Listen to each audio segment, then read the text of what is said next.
అందరికీ నమస్తే. ఇప్పుడు మనం ఏం చేయాలంటే వానాకాలం వచ్చింది.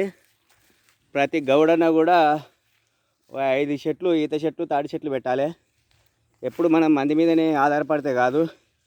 మనకి ఏడ జాగ ఉంటే ఇంటి జాగ కానీ ఏదైనా ఉంటే ఇగో నేను ఖర్జూర చెట్లు ఇది ఒక్క మొక్క 800 రూపాయలు పెట్టి తెచ్చిన.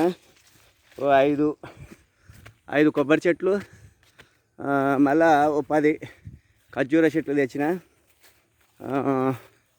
ఎందుకంటే కొబ్బరి చెట్లు కూడా మనము కళ్ళు పర్పసే, కానీ ఏరేది ఏం లేదు. ఎప్పుడు ప్రభుత్వం మీద మనం కూడా ఆధారపడడం కాదు. మనకు సాధ్యమైనంత వరకు మనము ఈ చెట్లని పెంచాలి. ఇక మనం నీతులు చెప్పడమే కాదు, మనం కూడా ఆచరించాలి. మనం ప్రతి గౌడన్న కూడా సంవత్సరానికి 2, 3, 5 ప్రతి ఒక్కడు ప్రభుత్వం జాగ ఎక్కడున్నా సరే ప్రభుత్వ జాగాలలో కానీ శ్మశాన వాటికలలో కానీ మన తాతలు ముత్తాతలు చచ్చిపోయిన గోరీల కడ కానీ మనం ఖచ్చితంగా ఈ చెట్టుని కాపాడాలి. ఈ చెట్టు ఏదో గౌడన్న ఒక్కొక్కని కోసమే కాదు, ఇది ప్రపంచంలో కూడా ఒక కల్పవృక్షము. టేకు చెట్టు, ఎర్రచందనము అది ఒకటి పనికిరాని అయ్యి కానీ ఖరీదైనవి తప్ప జనానికి అవసరం వచ్చేటివి కావు. ఇది మాత్రము ప్రతి పేదవాడు ధనికుడు పేదవాడు అని తేలవకుండా కూడా ముందలు తాటిగేగులు ఇవన్నీ వీటితోటి వస్తాయి. ఇది విశ్వవ్యాప్తంగా కూడా ప్రసిద్ధిగాంచిన చెట్టు. ఇలాంటి చెట్టుని మనము నాశనం చేసుకోవద్దు. తాటి చెట్లు మీద కాకులు నివాసం చేస్తాయి, పక్షులు నివాసం చేస్తాయి. ఈ పక్షులు ప్రకృతిని కాపాడుతాయి, అడవిలను పెంచుతాయి. పక్షులే ఎట్టి పరిస్థితుల్లో ఏ పక్షిని కూడా మానవుడు చంపకూడదు. అది చంపితే మనకు పాతకమే తప్ప మంచిదేం కాదు. షికారి పేరు మీద ఇట్లని హత్యలు చేయడం మహాపాపము. ఈ ప్రకృతిని మానవుడు ఎంత నాశనం చేస్తుండో అంత విశాలమైన భూమి మీద అన్ని చెట్లు పెంచుతుంది కూడా కేవలం ఈ పక్షులే. దానికి ఇంకా ముఖ్యంగా కూడా మనకు కాకి తాడి చెట్లపైన నివాసం ఉంటుంది. ఆ తాడి చెట్లపైన నివాసం ఉంటే ఈ వేప చెట్లు ఇవన్నీ ఇత్తనాలు కూడా ఈ తినుకుంటూ ఇవన్నీ కూడా అడవుల మీద ఈ అన్ని చెట్లను కూడా కేవలం కాకే 8,000 చెట్లని సంవత్సరానికి పెంచి పోషిస్తుంది. మన ప్రభుత్వాలు డబ్బులు పెంచి పోషిస్తున్నారు. డబ్బులు ఖర్చు అవుతున్నాయి కానీ ఒక్క చెట్టు కూడా దానికి ప్రసిద్ధిగాంచింది లేదు, మొలిచింది లేదు. ఆ రోడ్ల పట్టి మీరు దయచేసి వినాలే. ప్రభుత్వం ఏది టైంపాస్ కోసము ప్రభుత్వాల నిధులను కాల్ చేసేందుకు ప్రజలను నాశనం చేయడానికి రోడ్ల పట్టి రకరకాల చెట్లు పెడుతుర్రు. ఆ చెట్లు అవసరం కూడా లేవు. జానడు బెత్తడిగా పెడుతుర్రు. కానుగ చెట్లు కానీ ఇలాంటి చెట్లు ఏదైనా అది ఏదో వర్షం నాటు పెట్టినట్టు పెడుతుర్రు. అది ఒక మూర్ఖత్వము. ఆ చెట్లతోటి లక్షల కోట్లు నాశనం చేస్తుర్రు. మీదంగా వైర్లు ఉంటాయి. ఆ వైర్ల పేరు మీద ఈ చెట్లను నరుకుతారు. ఈ చెట్లు కూడా కొన్ని లక్షల ఖర్చులు అవుతున్నాయి. రోకు పైపుల కోసము ఇది నాశనం చేస్తుర్రు. అందుకనే మనం ఏం చేయాలంటే ప్రతి ప్రకృతి మీద ప్రేమ ఉన్నోడు ఈ పక్షులను ఎట్టి పరిస్థితుల్లో చంపొద్దు. ఈ పక్షులకు నివాసమైన తాటి చెట్టుని ఎట్టి పరిస్థితుల్లో చంపొద్దు.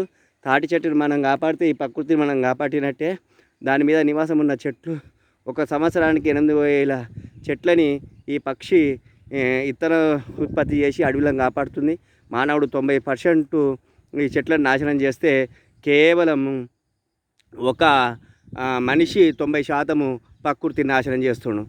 కాబట్టి ఈ ప్రకృతిని పెంచి పోషిస్తున్న ఈ పక్షి జాతిని బాగుపడాలంటే మనం తాటి చెట్లను పెంచాలి.